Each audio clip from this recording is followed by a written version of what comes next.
পুরনো রেসিপিতে আমি আমের তেলের এই টক আচারের রেসিপিটা খুব শর্টকাটে আজকে শেয়ার করব। তো সব আচারের সেরা আচার হচ্ছে আমের আচার। তো আমের মৌসুম থাকতে থাকতে আমি সব ধরনের আমের আচার তৈরি করে রাখি। আর আমের এই তেলের টক আচারটা বউয়ার সাথে, খিচুড়ির সাথে বা ডালের সাথে কিন্তু খুব ভালো লাগে। তো আমি এখানে টক আম নিয়েছি। এই আমগুলোর আটি এখনও শক্ত হয়নি। তো আমি আমগুলো এরকম ঝুরি করে কেটে নিচ্ছি আমার পছন্দ অনুযায়ী।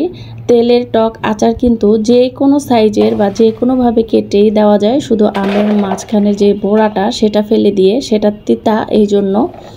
তো এখন আমি এখানে লবণ হলুদ কিছুই মিশাবো না, শুধু আমগুলো আমি একটু রোদে দিয়ে নিব একদিনে বা ৬-৭ ঘন্টা। তো এখানে আমি লবণ দিইনি এই কারণে, লবণ দিলে আম থেকে প্রচুর পরিমাণে পানি বের হয়ে স্যাঁতসেঁতে হয়ে যাবে।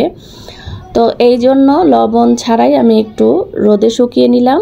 এরপরে এখন আমি মশলা অ্যাড করব। পানিটা যখন টেনে নিয়েছে, 5 ফোড়নের গুঁড়া দিয়ে দিলাম 2 টেবিল চামচের বেশি, আর রসুন বাটা, সামান্য আদা বাটা, আর হলুদের গুঁড়া প্রয়োজন মতো, মরিচের গুঁড়া, আর দিয়ে দিব লবণ।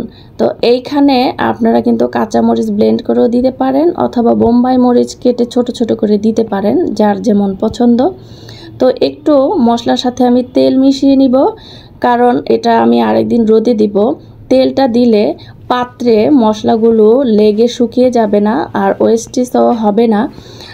তেল দেওয়ার কারণে মশলাগুলো আমের সাথে উঠে আসবে। তো তেল দিয়ে সব ধরনের মশলা দিয়ে আমি ভালো করে চেপে চেপে হাতে মাখিয়ে নিচ্ছি, যেন সব জায়গায় খুব সুন্দরভাবে মশলা তেল মাখানো হয়। তো এখন আমি মশলার যে পানিটা সেটা শুকানোর জন্য সামান্য 2 ঘন্টা শুধু রোদে দিয়ে একটু টেনে নিব। তো এই যে এখন তো প্রচুর রোদ, 2 ঘন্টা 1 ঘন্টা অনেক তাপ। তো আবার একটু আমি হাতে মাখিয়ে নিচ্ছি। আর এই তেলের আচারটা যত বেশি শুকানো হবে তত বেশি শক্ত হবে, একেবারে লার্কির মতো মনে হবে, একদম ভালো লাগবে না খেতে। সেজন্য এইরকম একদিন রোদে দিয়ে বা পরে 2 ঘন্টা রোদে দিয়ে একটু কাঁচা কাঁচা থাকতে তেলে ডুবিয়ে দিলে আচারটা একেবারে মোলায়েম হয়ে যায়। তো আমি কিন্তু হাতে চেপে চেপে কাচের জারে এইভাবে ভরে নিচ্ছি, কারণ এটা শুকিয়ে আরও কমে যাবে। তো এখন খাঁটি সরিষার তেল দিয়ে ডুবিয়ে দিচ্ছি। সরিষার তেলে আচারের ঘ্রাণটা একেবারে দ্বিগুণ করে ফেলে।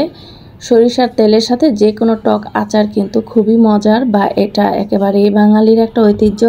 তো এই যে এখন আমি এটা রেখে দিব রোদে, অথবা প্রতিদিন একটু একটু করে রোদে দিব। আর এই আচারটা যখন একটু পুরনো হবে 1-2 মাস পরে, তখন খেতে ভালো লাগবে।